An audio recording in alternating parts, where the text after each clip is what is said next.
আবারও ভারতের বিরুদ্ধে বিষোদাগার। 1000 আত্মঘাতী জঙ্গি নিয়ে হুমকি মাসুদ আজারের।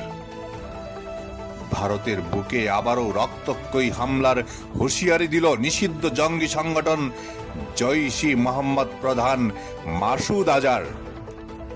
সম্প্রতি ইন্টারনেটে ছড়িয়ে পড়া একটি অডিও ক্লিপে দম্ভের সঙ্গে তাকে বলতে শোনা যাচ্ছে, ভারতে যে কোনো মুহূর্তে বড় সড় নাশকতার জন্য তৈরি রয়েছে 1000-এরও বেশি আত্মঘাতী বোমা হামলাকারী।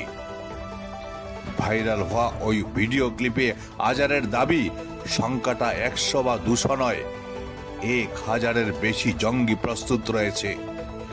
আসল সংখ্যাটা প্রকাশ করলে নাকি বিশ্বের সংবাদ মাধ্যমে তোলপাড় পড়ে যাবে।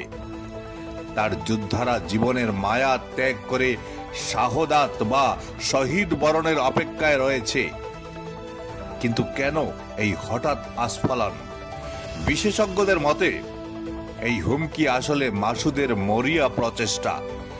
ভারতীয় সেনাবাহিনীর অপারেশন সিঁদুরের পর জৈশ কার্যত কোণঠাসা হয়ে পড়েছে। ভাঙ্গা মনোবল ফেরাতেই এই ফাঁকা আওয়াজ। আন্তর্জাতিক মঞ্চে কোণঠাসা হয়ে নিজের অস্তিত্ব জানান দিতেই এই প্রপাগান্ডা।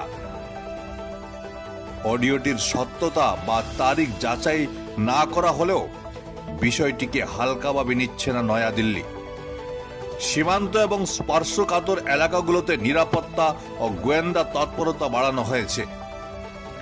2001 সালের সংসদ হামলা থেকে 2008-এর মুম্বই বা পুলওয়ামা মাসুদ আজার বারবার ভারতের রক্ত ঝরিয়েছে।